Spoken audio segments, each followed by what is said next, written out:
edukasiku. Alhamdulillah hari ini kita bisa berjumpa kembali untuk melanjutkan pembahasan kita tentang molekul. Baik, sebentar ya.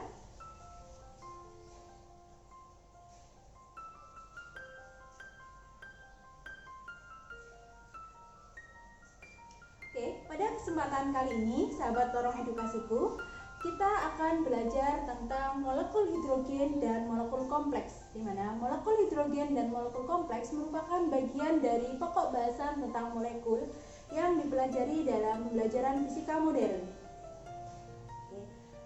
Di video channel YouTube Lorong Edukasiku sebelumnya, kita sudah membahas tentang ikatan molekuler, perseroan elektron, dan ion molekuler hidrogen. Ayo, ada siapa yang masih ingat tentang ikatan molekuler itu? Kalau kita bicara tentang ikatan molekuler, itu dulu saya jelaskan ada ikatan jenisnya ya, ada ikatan kovalen, ada ikatan ionik. Begitu juga ada kemungkinan bahwa suatu atau dua buah atom atau lebih itu tidak mengalami ikatan atau bisa dikatakan tidak membentuk molekul. Kemudian untuk perseroan elektron dicontohkan pada ion molekuler hidrogen, di mana satu elektron berikatan dengan dua proton, maka dikatakan dengan perseroan elektron. Yang ketiga adalah ion molekuler H2+. Sifatnya adalah ikatan tersebut atau ikatan ion molekuler hidrogen memerlukan fungsi gelombang yang simetrik agar stabil.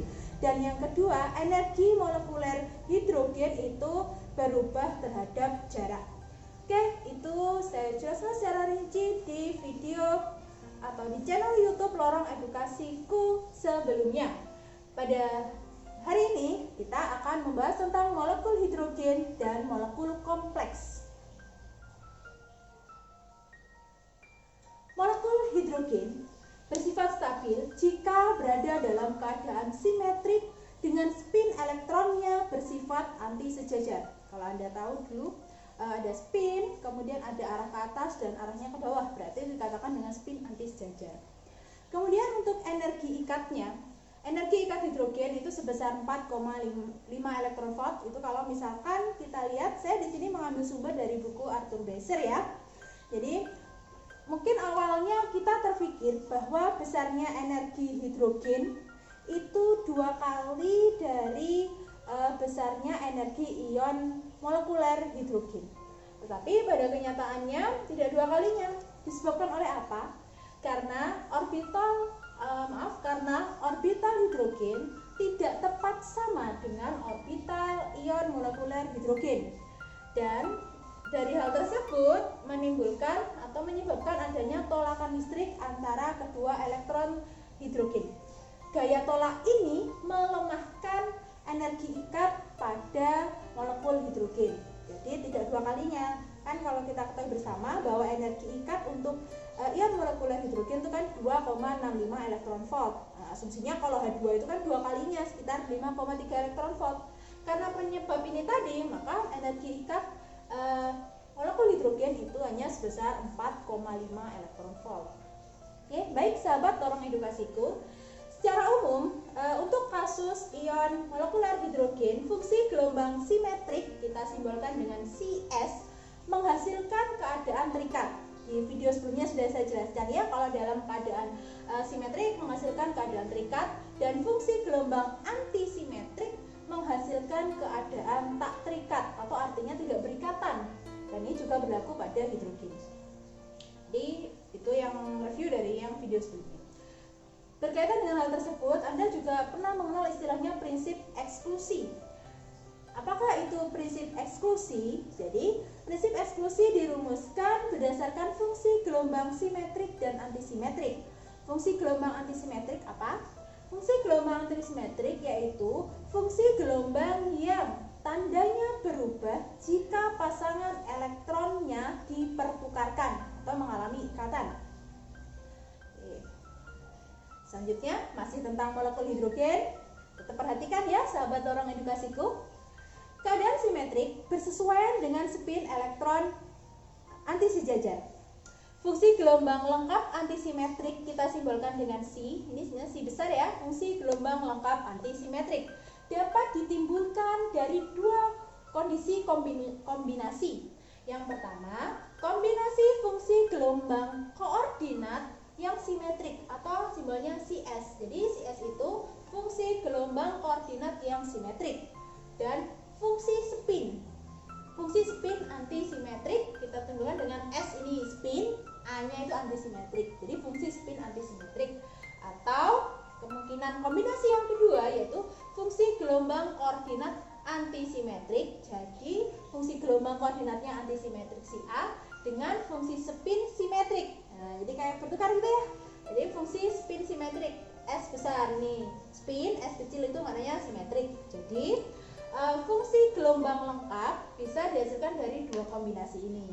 Fungsi gelombang koordinat simetrik dikalikan dengan fungsi spin antisimetrik, atau fungsi gelombang lengkapnya sama dengan fungsi gelombang koordinat antisimetrik dikalikan dengan fungsi spin simetriknya. Oke, bisa dipahami ya. Baik, saya lanjutkan. Jika spin kedua elektron sejajar, fungsi spinnya simetrik karena fungsi itu tidak berubah tanda jika elektronnya dipertukarkan. Jadi di slide sebelumnya saya bilang kalau fungsi spin antisimetrik berarti dia akan berubah tanda jika elektronnya dipertukarkan. Nah, kalau tidak berubah tanda berarti dikatakan dengan fungsi spinnya simetrik. Jadi fungsi gelombang koordinat C untuk dua elektron yang spinnya sejajar. Nah, kenapa dua elektron? Tadi kan ini untuk molekul hidrogen. Untuk mengingatkan kembali, molekul hidrogen itu terdiri dari dua proton dan dua elektron. Jadi untuk dua elektron yang spinnya sejajar harus antisimetrik. Jadi disimbolkan di sini. Ini adalah fungsi gelombang koordinatnya ya, C tadi. Dengan arah spinnya elektron sejajar. Misalkan ini arahnya ke atas ya, itu sama dengan fungsi gelombang koordinat antisimetrik. Jadi ini fungsi spinnya yang sejajar sama dengan fungsi gelombang antisimetrik. Catatan atas part yang kedua yaitu jika spin kedua elektron anti sejajar. Jadi kedua elektronnya anti sejajar spinnya ya. Fungsi spinnya antisimetrik karena fungsi itu berubah tanda jika elektronnya dipertukarkan. Jadi fungsi gelombang koordinat C untuk dua elektron yang spinnya anti sejajar harus simetrik. Nah, berarti fungsi gelombangnya simetrik kalau spinnya atau spin kedua elektronnya anti sejajar. Oke, coba dipahami pelan-pelan ya. Kalau kedua elektronnya sejajar, berarti di sini fungsi gelombangnya anti simetrik. Kalau spin kedua elektronnya anti sejajar, maka di situ gelombangnya adalah simetrik. Ini penggambaran ya, penggambaran untuk variasi energi sistem H plus H, maksudnya molekul hidrogen terhadap jarak. Ini energi, ini jaraknya. Ada sumbu X sebagai sumbu X-nya menunjukkan jarak. Kemudian kalau sumbu Y-nya menunjukkan besarnya energi. Nah, ini berarti EA berarti energi pada keadaan antisimetrik. Kalau ES itu adalah besarnya energi pada keadaan simetrik. Dengan spin yang antiparalel, jangan bingung ya. Di sini spinnya antiparalel. Ini kan kalau energinya simetrik, di situ spinnya itu antiparalel atau anti sejajar. Kalau yang ini itu spinnya paralel dan fungsi gelombangnya anti simetrik. Jadi memang agak ini ya bertukar istilahnya. Itu tadi tentang molekul hidrogen, sifat-sifatnya. Selanjutnya tentang molekul kompleks. Perubahan struktur elektronik sebuah atom karena berdekatan dengan atom lain terbatas pada kulit elektron terluar atau elektron valensinya. Terdapat dua penyebab. Apa saja penyebabnya? Yang pertama adalah elektron dalam lebih terikat kuat. Maksudnya kalau kita mengetahui bersama ada inti atom. Kemudian dikelilingi oleh elektron pada subkulit-kulitnya ya. Elektron yang bagian dalam itu lebih terikat kuat pada intinya, sehingga tidak mudah terpengaruh oleh keadaan eksternal karena elektron itu lebih dekat dengan inti dan gaya tarik intinya lebih besar. Selanjutnya tentang penyebabnya adalah gaya tolak menolak interatomik dalam molekul menjadi berpengaruh ketika kulitnya tadi masing-masing atom itu agak relatif jauh, maka di situ mulai berpengaruh. Oke.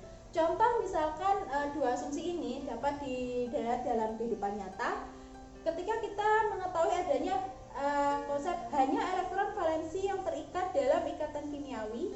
Contohnya pada spektrum sinar X. Jadi kita ketahui spektrum sinar X itu timbul dari transisi elektron pada tiap kulitnya. Ketika dia berpindah, maka dia sambil memancarkan foton, di situ menghasilkan gelombang sinar X atau spektrum sinar X. Bagaimana? Saya lanjutkan ya, sahabat lorong edukasiku. Nah, ada pertanyaan berikutnya. Apa ada ya helium 2 misalnya di sini? Begitu juga untuk hidrogen 3 ya. Untuk helium 2 di sini, prinsip eksklusi mencegah adanya helium. Jadi molekul helium itu tidak ada. Karena ini berkaitan dengan adanya prinsip eksklusi. Apa yang menyebabkannya? Misalkan di sini kita ketahui setiap atom helium, jadi setiap atom helium dalam keadaan dasar memiliki satu S pada tiap spinnya.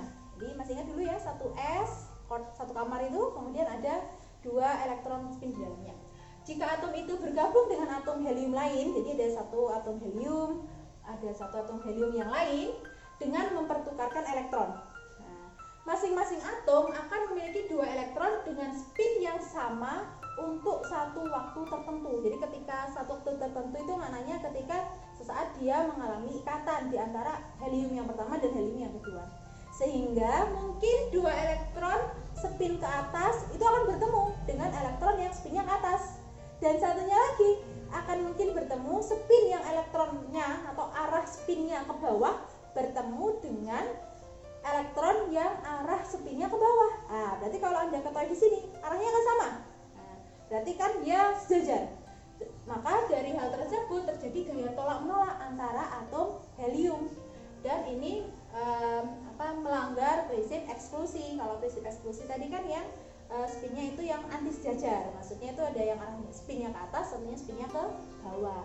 Maka dari sini sahabat lorong edukasiku, untuk molekul helium itu tidak ada ya. Saya lanjutkan untuk molekul hidrogen 3. H3 mungkin. Jika sebuah molekul H2, jadi H3 berarti berasal dari molekul hidrogen H2 yang memiliki 2 elektron yang spinnya anti sejajar. Jelas ya, tadi spinnya anti sejajar didekati oleh atom H lain. Jadi ini tadi molekul hidrogen berarti H2 didekati oleh atom hidrogen. Perhatikan, molekul hidrogen H2 didekati oleh atom hidrogen. Misal dengan spin elektronnya bisa ke atas atau bisa ke bawah. Berarti kan ada kemungkinan mereka ketika berikatan akan membentuk seperti ini. Jadi arah spinnya sejajar. Ini tadi misalkan arahnya ke atas bertemu dengan molekul hidrogen yang arahnya spinnya itu anti sejajar. Dalam kondisi 1S hal itu tidak bisa terjadi. Ya. Ini saya tuliskan tidak mungkin jika ketiga elektron berada dalam keadaan 1S. Jadi hal ini juga tidak memungkinkan. Maka molekul He2 dan H3 itu tidak ada. Bisa dipahami ya sahabat lorong edukasiku. Oke. Selanjutnya molekul H2O. Molekul H2O atau molekul air dalam kehidupan sehari-hari kita pasti sering berinteraksi dengan air ya. Molekul ini bersifat stabil karena atom O kekurangan 2 elektron. Ya, atom O kekurangan 2 elektron. Masih ingat ya? Atom O itu memiliki 6 elektron valensi. Berarti agar stabil dia kekurangan 2 elektron dalam kondisi 2p untuk melengkapi kulit elektron terluarnya. Kekurangan ini dilengkapi ketika atom O membentuk ikatan kovalen dengan 2 atom H. Sehingga elektron H disero bersama dengan atom O tanpa melanggar prinsip eksklusi. Struktur H2O memiliki energi lebih kecil daripada tiap atom dalam keadaan terpisah. Maksudnya H2 sendiri, O sendiri. Ini dalam keadaan H sendiri, O sendiri. Maksudnya itu dalam keadaan terpisah. Hal ini karena afinitas elektron O-nya yang dimiliki. Oke. Selanjutnya ada molekul dengan ikatan kovalen berganda. Ini tadi contoh semua adalah contoh dari molekul kompleks ya. Molekul dengan ikatan kovalen berganda sebagai contoh molekul etana. Ya, molekul etana, metana, etilena dan asitelina. Ini gambar ini adalah contoh dari molekul metana ya. Ada molekul CH4. Nah, molekul CH4 berarti Anda lihat di sini ada atom H itu memiliki 1 elektron. Kemudian dia berikatan kovalen dengan 1 elektron atom karbon. Begitu juga dengan yang lain. Atom H ini 1 elektronnya berikatan dengan atom H yang lain. Nah, di daerah yang lebih tebal ini merupakan daerah ikatannya, daerah ikatan kovalennya. Oke. Itu ya tentang molekul hidrogen dan molekul kompleks. Selamat belajar. Semoga bermanfaat video yang saya tampilkan ini, pemaparan materi tentang molekul hidrogen dan molekul kompleks. Saksikan video kami di lorong edukasiku untuk video berikutnya, part ketiga tadi ya, karena belum selesai.